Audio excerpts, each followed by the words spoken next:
الحمد لله رب العالمين، والصلاة والسلام على رسول الله صلى الله عليه وسلم. اللهم إني تبت إليك وإني من المسلمين. علماء جزاهم الله خير ayaa caddeeyeen waxa meeshaan ka dhacay sharci ahaan waxa ay yihiin taas ay dowladdu ku waafaqsan tahay. culimada muslimiinta ee Soomaaliya joogo waxay ijmaac ku yihiin waxa meeshaan laga sameeyay habeen dhaweyd ama wadanka guud ahaanba laga sameynayo oo nimankan ay sameynayaan inaanay diin shughul ku lahayn. waana mas'ale ijmaaca. culimada caawa waa kuwan mowqifkooda caddeeyey. hadda ka horna mowqifkooda way caddeeyeen. kulan intaa ka ballaaranna way niyeysan yihiin inay isugu yimaadaan oo ay mowqifkooda ku caddayn doonaan. waxaa insha allahu tacaala gacmaha isqabsan doona culimada iyo dowladda iyo shacabka.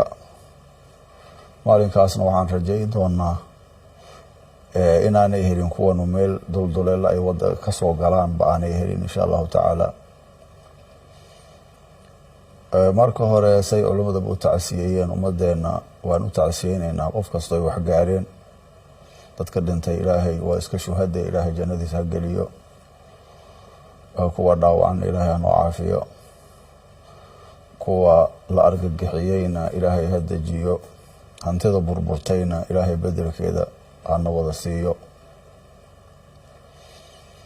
runtii culimadu way caddeeyeen waxaana waxay yihiin intay ka sheegeen ku filan. ani hadda aayadii axaadiidkeeda soo qaadan maaye intaasaa ku filan. culimadu waxay noo sheegeen nimanka in la iska dhicin karo oo la iska dhiciyo.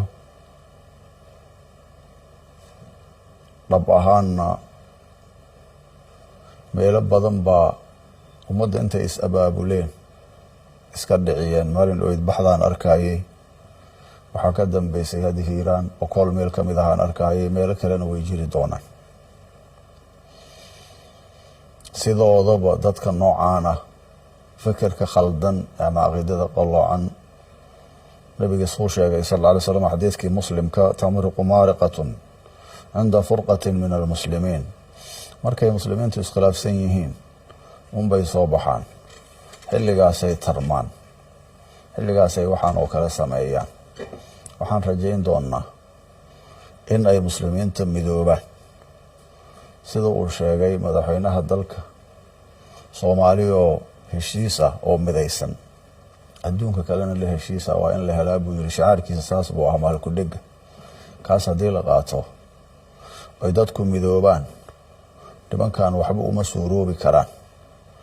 misaal baan idiin sheegaya. Somaliland hadda waa tan oo nagama dheera. hal shay waa laga fulin waayay mise ma hal shay waa laga fulin waayay. limaada? dadka isku duuban, kan geel jiraha iyo kan ganacsiga iyo maamada guriga joogto, qof walba waxa uu arko uu dareen geliya ayuu soo sheegaya. waxba waa laga sameyn waayay. intaas oo kale runtii wax iyo ka badan baa la sameyn karaa. marka hore horta midnimada in la soo ceshado si loo wajaho waxaan meesha ka jiro. tan kale iyaduna waxaan dhihi lahaa mashaakilka maanta na haysto oo nimankan ugu sallidan oo sida hadda culimada ay sheegeen masaajidii dadka lagu leynayo, sujuuda lagu dilayo, rukuuca lagu dilayo, meel walba lagu dilayo, oo qofkii xoolihiisa xoog looga qaadanayo. kadib haddana isagii lagu soo weerarayo oo gurigiisa lagu duminayo oo xaaskiisa carruurtiisa lagu dilayo. inta soo hartay lagu argagixinayo. waa iska uquubo meesha taallo. uquubadaan waxay u baahan tahay marka hore baryada ilaahay iyo horta marka hore ilaahay in la isku xiro, ilaahay la magan galo. fafiruu ila allahi, xagga ilaahay in loo cararo oo ilaahay la baryo oo la toobad keeno oo runtii la ducaysto oo mashaakilkan xagga ilaahay in la isku xiro. dadka dowladda ah waxaa laga rabaa min alra'iis ila almar'uus inay iyagoo dhan ay ilaahay isku xidhaan. waa in meelahay joogaan uu aadaanka sara mara. waa in wasaarad walba ay aadaankii ka yeeraahoy jamaacada ku tukataa salaada. waa inay iyagu noqdaan dad ilaahay ku xidhan, markaasaa baryadoodana la ajiibi doonaa insha allahu tacaala. taas marka la sameeyo xagga ilaahay loo cararo, la midoobo, wixii suuragal ahba loo diyaar garoobo, waxaa dhici doonto waxaan mashaakilkan noocaana sida ma ogtahay cajiinka xabadda tinta looga saaro inay ummaddan isaga saari doonto insha allahu tacaala. taasna waxaan dhihi lahaa sidaas in xagga ilaahay loo laabto oo ilaahay loo toobad keeno dhammaanteenna, kadibna saas loo muwaajahayo. iyaga waxaan leeyahay war qofku hadduu nool yahay, horena waanu iri kelimadaase meeshaan baa maka eriye, towbuu leeyahay intuu nool yahay, rajuu leeyahay, towbadu waa iska maftuux. watuubuu ila allahi jamiican ayuha almu'minuun.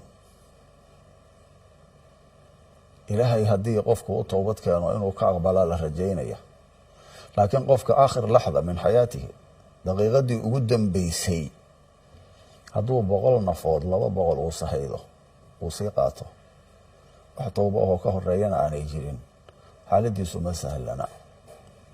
iyagana waxaan leeyahay war waxaan sax ma ahane waadna ogtihiine, towbad keena oo iska dhaafa, iskaga soo baxa, waad badbaadaysaan insha allahu tacaala adduunya aakhiraba. ninka idin soo diray, qaar badan oo idin soo diro anigu aan garanayo, ilmahooda muqdishoay joogaan, jaamacaday dhigtaan, dugsiyo saray dhigtaan, nolol fiican bay ku nool yihiin. ilmo ay dhaleen uma soo diraan shaqadan. waxaan leeyahay baraaruga,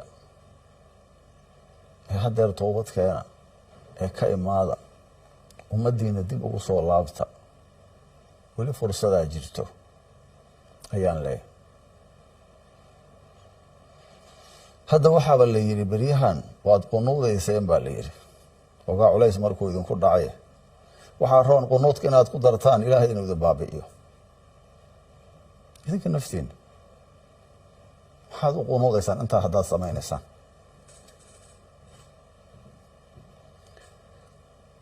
waxaan dhihi lahaa ummadda meel kastoy joogaan inay ogaadaan dantooda inay ku jirto inay midoobaan oo intaan iska dhiciyaan, iska celiyaan. axaadiista la sheegayay waad maqlayseen, qofka diintiisa inuu difaacdo, maalkiisa inuu difaacdo, ehelkiisa inuu difaacdo, lagu dilo, waa shahiid. nabiga siduu sheegay sala allahu alayh wasalam, kaasaa shahiida. bal ilaahay baan idinku dhaariyey, qofka habeen oy dadkan meesha ku laynayay ee isagoo ummaddan difaacaya oo salaaddii iyagoo tukadeen la laayay, miyaa shahiida? mise kan isaga ku soo duulay oo laga celinayay baa shahiida? wa cinda allahi tajtamicu alkhusuumu. waadna ogaan doontaan midka shahiidka, ciidanka ummaddaas difaacayay oo idinka dhicinaya dulmigaasa shahiida insha allahu tacaala. idinkuna waxaad tihiin waad arki doontaan. anigu waxaan leeyahay ummadeenna mar kasta aan ku celinaya, midnimaan uga gudbaynaa, tan uga gudbi karnaa, gacmaha inaan isqabsanno ayaan uga gudbi karnaa, ilaahay inaan isku xirno ayaan uga gudbi karnaa. war diintu iyagu ma leh, diintu waa diintii muslimiinta, hortoodaa muslim la ahaa, waana la ahaan doona. anigu waxaan warkayga ku soo gebagabaynaya in insha allahu tacaala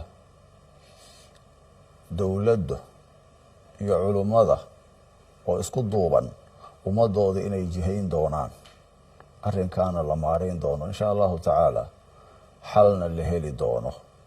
culummada meel kastoy joogaan waxaan rabnaa inay dowladda garab istaagaan, say haddaba culamada muqdisho joogta ay u garab istaageen gobolada iyo dal iyo dibadba meel ay joogaan si mashaakilkan uu soo yaraado amaba uu dhamaado